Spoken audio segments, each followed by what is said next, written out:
1800 কোটির জমি বিক্রি 300 কোটিতে। পুনেতে অবৈধ জমি কেনার অভিযোগে বিপাকে অজিত পাওয়ারের পুত্র।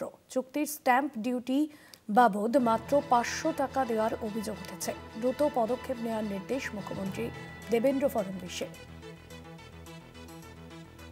পদক্ষেপ নেওয়ার নির্দেশ দিয়েছেন মুখ্যমন্ত্রী দেবেন্দ্র ফডনবিস। পুনেতে অবৈধ জমি কেনার অভিযোগে বিপাকে অজিত পাওয়ারের পুত্র। চুক্তির স্ট্যাম্প ডিউটি বাবদ মাত্র 500 টাকা দেওয়ার অভিযোগ উঠেছে। দ্রুত পদক্ষেপ নেওয়ার নির্দেশ মুখ্যমন্ত্রী দেবেন্দ্র ফডনবিসের।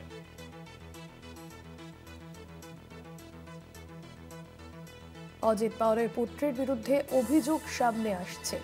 1800 কোটির জমি বিক্রি 300 কোটিতে। ঋষিকেশ বন্দ্যোপাধ্যায় রয়েছেন ফোন লাইনে। ঋষিকেশ, কি অভিযোগ উঠছে অজিত পাওয়ারের পুত্রের বিরুদ্ধে? একদমই দেখো ভাস্বতী, অজিত পাওয়ারের ছেলে পার্থ পাওয়ার, তার বিরুদ্ধে এই মূলত অভিযোগ উঠেছে এবং ইতিমধ্যেই কিন্তু চাপের কাছে কার্যত নথি স্বীকার করেছে, বিরোধীদের চাপের কাছে নথি স্বীকার করেছেন মুখ্যমন্ত্রী দেবেন্দ্র ফডনবিস। তুমি জানো যে অজিত পাওয়ার মহারাষ্ট্রের ডেপুটি সিএম, তার ছেলের বিরুদ্ধে এই জমি কেলেঙ্কারির অভিযোগ।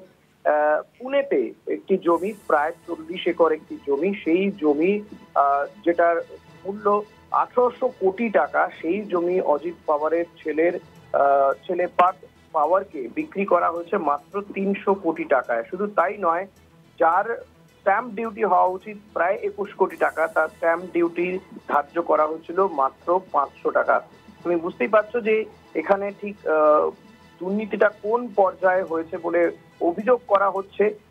এই জমি সংক্রান্ত যে চুক্তি, সেই চুক্তিকে কেন্দ্র করে কিন্তু খুব স্বাভাবিকভাবেই মহারাষ্ট্রের উপমুখ্যমন্ত্রী অজিত পাওয়ার তিনিও খুব চাপে পড়ে গিয়েছেন এবং বিরোধী কংগ্রেস শিবসেনার চাপে পড়ে তদন্তের নির্দেশ দিয়েছেন মুখ্যমন্ত্রী দেবেন্দ্র ফডনবিস এবং একটি কমিটিও তিনি গঠন করে দিয়েছেন, যে কমিটির তদারকি করবেন বা নেতৃত্ব দেবেন সে রাজ্যের মুখ্য সচিব। এবং এই যে স্ট্যাম্প ডিউটি কেলেঙ্কারি, সেখানে কিন্তু দেখা যাচ্ছে পুনের যে তহসিলদার রয়েছে সূর্যকান্ত দিয়ালেকে ইতিমধ্যে সাসপেন্ড করা হয়েছে এবং তোমাকে যেমনটা আগে বললাম যে ঘটনাতে উচ্চমানের তদন্ত কমিটি গঠনের নির্দেশও দিয়েছেন মুখ্যমন্ত্রী দেবেন্দ্র ফডনবিস।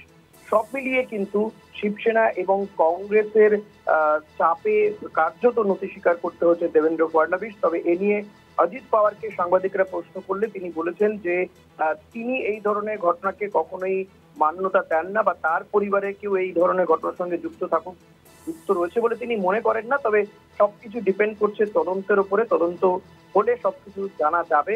তবে তিনি চান যে এর একটা সুষ্ঠু সমাধান হোক এবং সঠিক তদন্ত হোক। তিনি মনে করেন বা তিনি বিশ্বাস করেন যে তার ছেলে এই ধরনের কোনো কাজ করতে পারে না, কিন্তু তবুও তিনি চাইছেন যে তদন্তের পরেই গোটা বিষয়টি নিয়ে মুখ খুলতে। অপরদিকে পার্থ পাওয়ার তিনি বলেছেন যে এমন কোনো ঘটনার সঙ্গে তিনি যুক্ত নন, এটা কিন্তু তিনি কার্যত অস্বীকার করেছেন।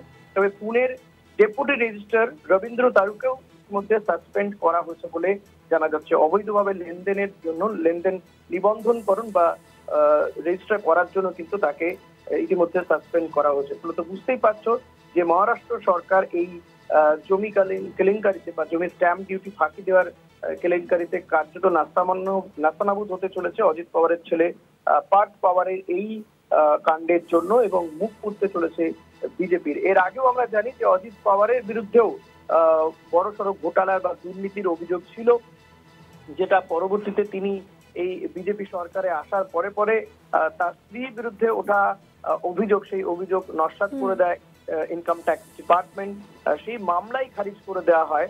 কিন্তু এবার আবার অজিত পাওয়ারের ছেলের বিরুদ্ধে অভিযোগ উঠছে জমি কেলেঙ্কারির পাশাপাশি এই স্ট্যাম্প ডিউটি ফাঁকি দেওয়ার অভিযোগ রয়েছে তার ছেলের বিরুদ্ধে। ভাস্বতী, ধন্যবাদ তোমায়।